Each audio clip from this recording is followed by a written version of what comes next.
Today, I will tell you a short story of Shivaram.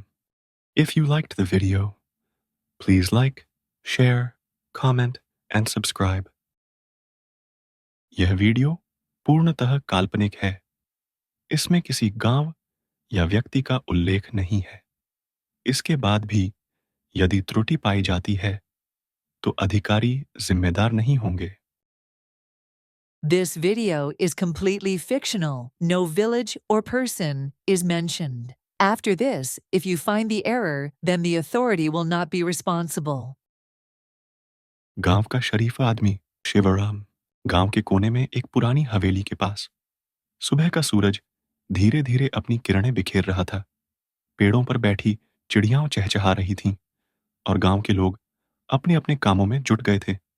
Shivram, जो गांव का सबसे शरीफ और आदरणीय आदमी माना जाता था, अपनी हवेली से निकलकर खेत की तरफ जा रहा था। वह उम्र में 55 के आसपास था, सफेद कुर्ता और धोती पहने हुए, सिर पर हल्की सफेदी वाली पगड़ी बांधे हुए। शिवराम कभी गांव का सबसे मजबूत किसान हुआ करता था। अपने खेतों में पसीना बहाकर उसने काफी नाम कमाया था। गांव में उसकी ईमानदारी की मिसाल दी जाती थी। लोग कहते थे कि शिवराम जो वादा करता है, उसे हर हाल में निभाता है। वक्त के साथ उम्र ने उसकी ताकत को कम कर दिया, पर उसकी इज्जत और बढ़ गई। लोग उसकी सलाह के बिना कोई काम नहीं करते थे। शिवराम की हवेली कभी लोगों से भरी रहती थी। उसकी पत्नी, बेटे और बहुओं की हंसी से हवेली गूंज उठती थी। लेकिन अब सब शहर जा चुके थे। उसकी पत्नी भी उसे छोड़कर स्वर्ग सिधार गई थी। अब हवेली में बस वही और उसकी यादें बची थीं। हवेली जितनी बड़ी थी, उतनी ही खाली लगती थी। शिवराम को अपने परिवार से प्यार था, लेकिन वह यह समझता था कि उनका भविष्य गांव में नहीं बल्कि शहर में है।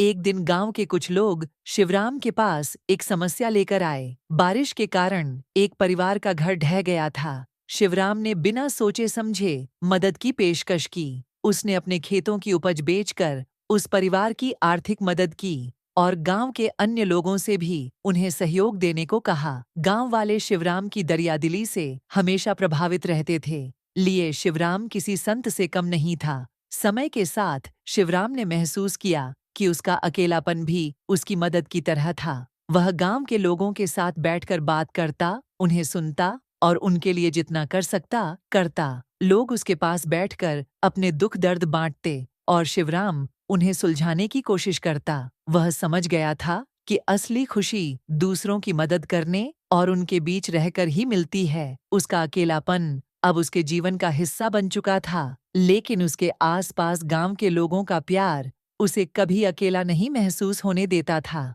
एक नई सुबह में शिवराम फिर से अपने खेत की ओर जा रहा था। उसका चेहरा शांत था, आंखों में संतोष था।